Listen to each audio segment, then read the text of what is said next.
Every elite team lives by a code, not rules, not a slogan, a code. Because under pressure, we don't rise to our goals, we fall to our training. And elite training runs on code.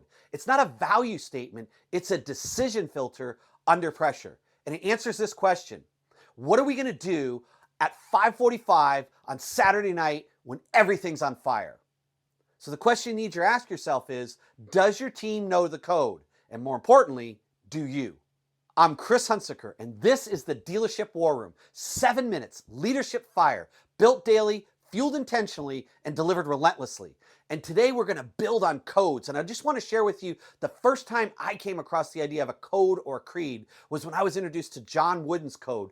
He was in 8th grade and graduating from 8th grade, and his father gave him this code.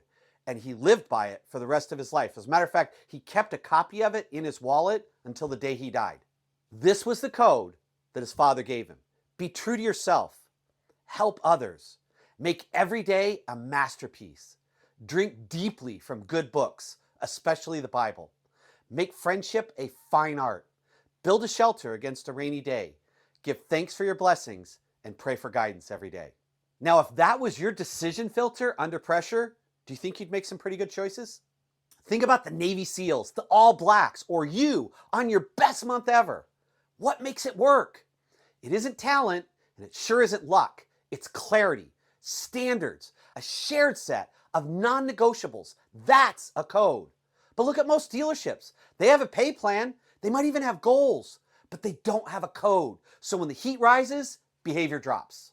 Why does that matter? Because code is what anchors identity under pressure. It's how you eliminate mediocrity. It's how you increase accountability. It's how you scale your culture without having to babysit.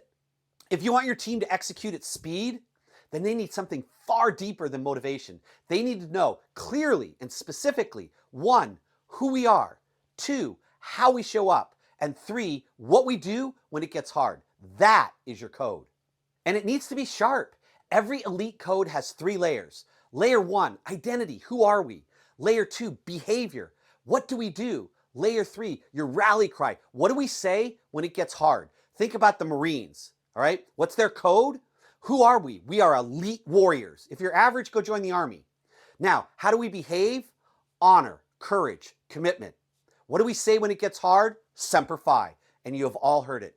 That, my friends, is a code. Here's a simple example. There was a store I coached once that one of their core values was energy, but nobody really knew what that meant.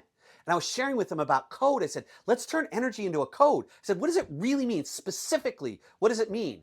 And they came up with this idea that we will never let our customers feel our stress. That became code, it became habit, and that changed the sales floor.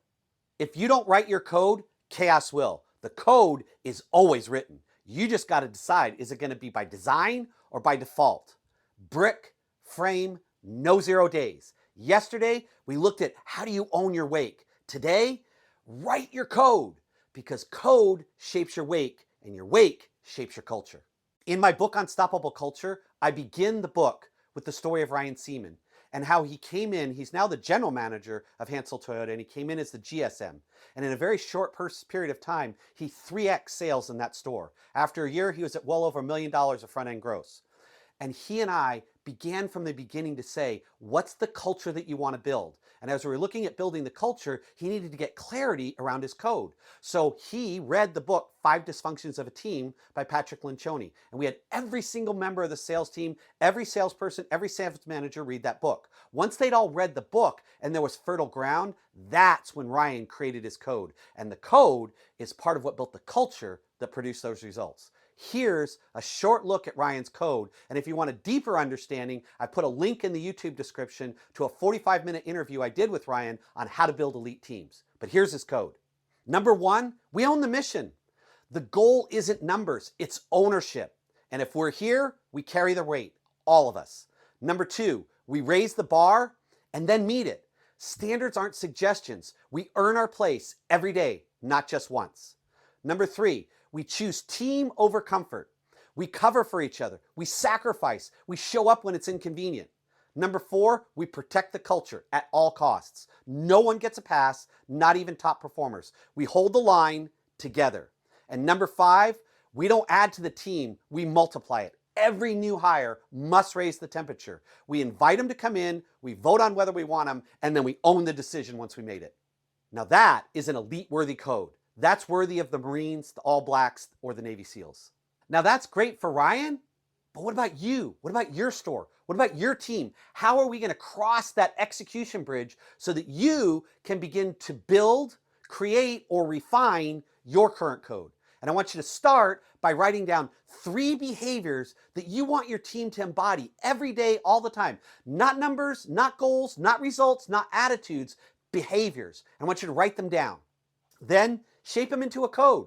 1 line for identity, 1 line for behavior, and 1 line for rally code. What are you going to say when things get hard? What is your mantra? I can do hard things is what I taught my kids. That when things would get hard for them, I would always say to them, hey, we can do hard things. And that became our rally cry in our family. Now, once you have your code, make it visible. Post it in your office, say it out loud, and train on it daily. Already have a code? Awesome! Sharpen it, simplify it, and make it something your team can live under and behave into and not just nod at. Episode 100 drops tomorrow. I call it the summit. Remember, this isn't the finish, it's just the flare in the ground. And you're going to hear me talk over the next few weeks about the launch of the Velocity Mastermind. We're really going to dive into this next week, but it's a weekly mastermind I'm going to do. And in there, we're going to show you how to install a code and not just laminate it. But for now, I want you to look at your code. Do you need a code personally for yourself? What are your non-negotiables for you? Do you need a code for your team? What are the non-negotiables of how you're going to show up? Because once you begin to build identity, identity drives behavior, and behavior drives culture. And with that, I will see you tomorrow for episode 100 in the Dealership War Room.